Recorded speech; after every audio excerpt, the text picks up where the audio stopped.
This is Brenniger. Today I'm going to show you what I have going with my aquarist hobby. A co-worker was kind enough to give me these two vases, so I have consolidated my 3 blackworm cultures into them. They're much easier to deal with the wide lip and doing daily water changes, which seems to be what is necessary since I do feed them so much. Daphnia cultures are making it through the winter on what green water propagates in the light of the windows here. I have quite a few cultures going, or just hanging on, and you can see there's quite a few in that 1 gallon jar. And I've been adding fertilized substrate, which I suck out of my planted 10 gallon, to this jar in particular, along with clippings from my plants in hopes that something will survive, and maybe eventually I'll end up with something similar to a jar aquarium. I thought about capping that off, but I think if I dropped deep river gravel in there, it'd just sink to the bottom, so not quite sure what I'm going to do there yet, but for now it's just holding a few Daphnia. And I've also set up some backup worm cultures in case mine should fail, and put lots of brown paper bags chopped up in there. That tends to help as it deteriorates. The worms feed off of that. But I don't intend to feed these cultures. I'll just let them survive on deteriorating brown paper and detritus and whatever they can survive on. But I've had worms hang on like that for a long time, and I don't think that they'll spoil if I don't add, well, any fish food regularly. This is 10 gallon 1, and it's a breeder tank at this point. I lost my prize male guppy. This guy is the second best that I've come up with. So I put him in here with 2 females. They are 2 original females that I purchased several months ago. One may produce, the other probably nearing end of life and won't produce, so I may have to break down and either get a male guppy or several females to continue breeding guppies.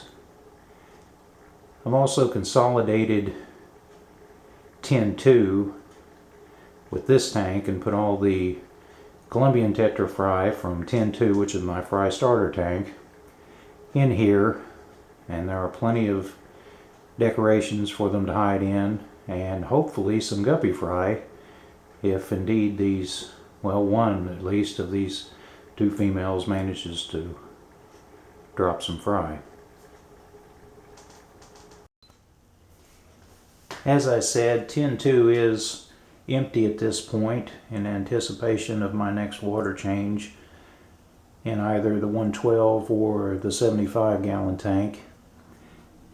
And since there are adult Colombian tetra in both tanks at this point, I hope to get some Colombian tetra fry sucked up in the gravel vacuum from the next water change. So I'll save all the water from that water change in 10-2, which is my fry starter tank. I have a sponge on the end of the hang on the back filter to prevent fry from getting sucked up. Feed them Artemia nupli, or sea monkeys as they're called, brine shrimp, to start them off, and they seem to do fine on this. Originally I thought that they were too small and I would have to start them on infusorians, commonly called green water. but I found out by trial and error that this tends to kill more fry than it saves. Adding green water to a small tank like that just tends to soil and poison the fish. So most manage to survive on whatever's available until they're big enough to consume the Artemia nuclei, and then once they do that, they're fine. I have very few losses that way.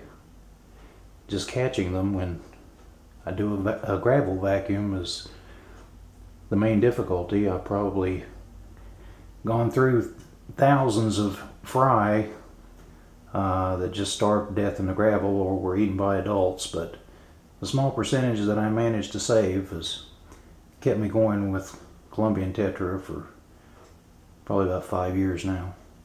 Doesn't seem to be much of an issue with inbreeding.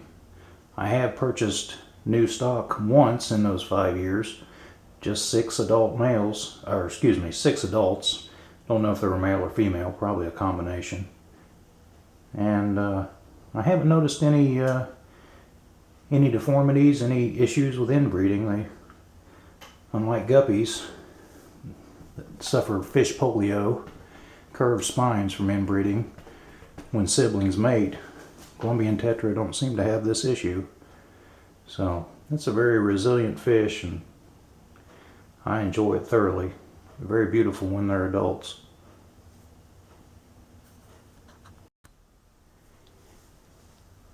This is my 75-gallon tank.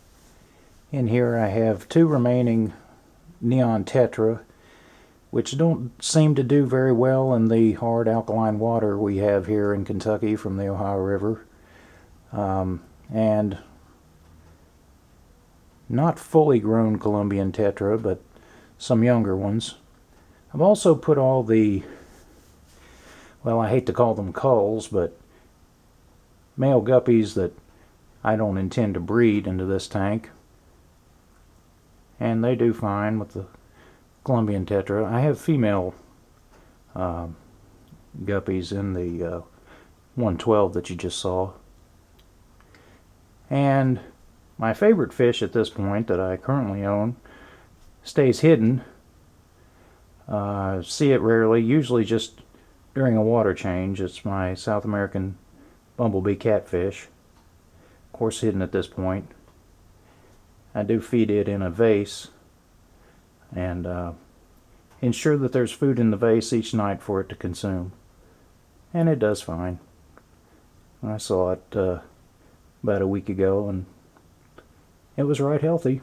Seemed very happy.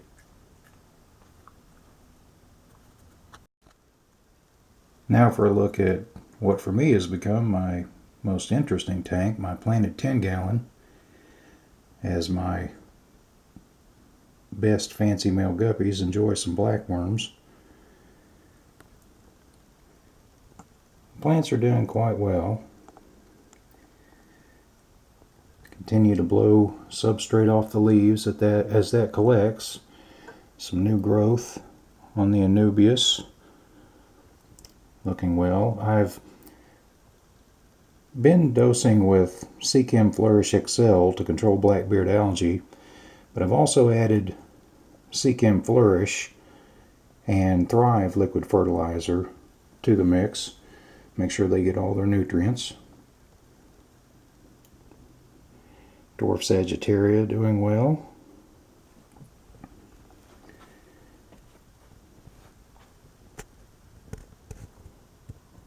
Rescued Java Fern is split into several plants, and I'm going to have to do something with these loose plants.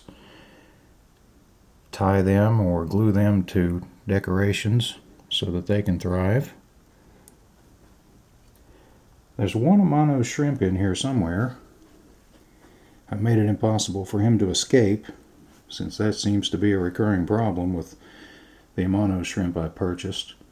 And I'm glad one survived, and I finally learned how to keep them safe, so I may purchase some more.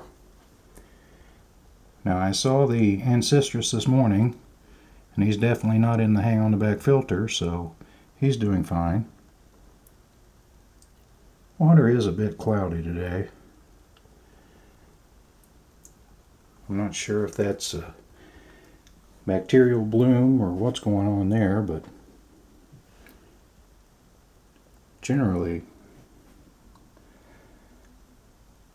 looks clearer than it's been.